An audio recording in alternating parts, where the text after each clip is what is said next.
চিরুনির উপরে সূরা ফাতিহা 3 বার পরে ফু দিলে কি হয় জানলে আপনি অবাক হয়ে যাবেন। আমরা কিন্তু অনেকেই চিরুনি ব্যবহার করি, বিশেষ করে মা বোনরা যারা আছে তারা আমরা অনেকেই চিরুনি ব্যবহার করি। আবার অনেক মা বোনদের মাথায় অনেক সমস্যা থাকতে পারে, মাথা ব্যথা হয় এবং মাথার চুল উঠে যায়, চুলের গোড়া নরম হয়ে গেছে, চুল বারবার উঠে যায়। তো এই সূরা ফাতিহার ভিতরে আল্লাহ পাক রব্বুল আলামিন শেফা দিয়েছেন কিভাবে আমল করলে এবং চিরুনির সাথে আমল করে রাখলে আল্লাহ পাক রব্বুল আলামিন আপনাকে অসুস্থতা থেকে সুস্থতার নিয়ামত দিবেন এবং আল্লাহ তাআলা বিপদ আপদ থেকে হেফাজত করবেন, আপনি সুস্থ থাকতে পারবেন। এটা কিভাবে করবেন আমি এখনই জানিয়ে দেব। তবে সূরা ফাতিহার ভিতরে যে শেফা আছে এটা আমরা অনেকে জানি না।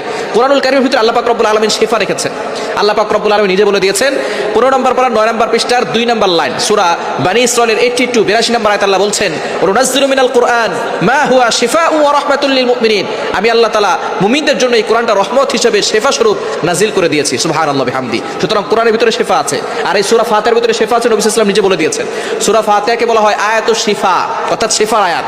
এই সূরা ফাতিহার ভিতরে অনেক শেফা আছে। আপনার পেটে ব্যথা, আপনার যে কোনো জায়গায় ব্যথা হচ্ছে, আপনি সূরা ফাতিহা 7 বার পরে পানিতে ফু দিয়ে খাবেন, দেখবেন আল্লাহ তাআলা ব্যথা কমিয়ে দিয়েছেন। আপনি অসুস্থ, প্রচন্ড জ্বর, সূরা ফাতিহা 7 বার পরে পানিতে ফু দিয়ে খাবেন। অবশ্যই ইয়াকিন থাকতে হবে, বিশ্বাস থাকতে হবে যে আল্লাহ তাআলা আমাকে এই সূরা ফাতিহার মাধ্যমে শেফা দান করবে। আপনি খাবেন, দেখবেন আল্লাহ তাআলা শেফা দিয়ে দিবেন। সুতরাং ইয়াকিনের সাথে বিশ্বাসের সাথে আমল করবেন।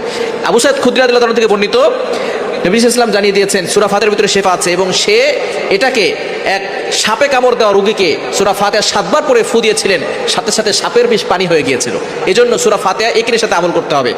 তো এখন আপনি সূরা ফাতিহা প্রথমে ওযু করবেন, 3 বার দুরূদ শরীফ পড়বেন, এরপরে সূরা ফাতিহা 3 বার পড়ে শেষে আবার 3 বার দুরূদ শরীফ পড়ে চিরুনিতে ফু দিবেন।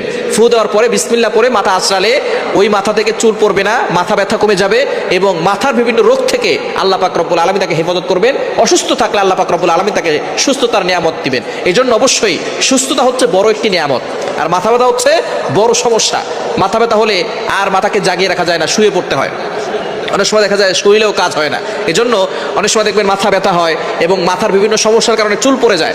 তো সূরা ফাতিহা পরে যদি চিরুনিতে ফু দিয়ে আপনি মাথা আঁচড়ান, তাহলে দেখবেন আপনার চুল পড়া বন্ধ হয়ে যাবে এবং মজবুত হবে গোড়া এবং আপনার মাথার সকল সমস্যা দূর হয়ে যাবে। আল্লাহ তাআলা আমাদের সকলকে সূরা ফাতিহার মাধ্যমে শেফা দান করুক। সকলে বলেন আমিন।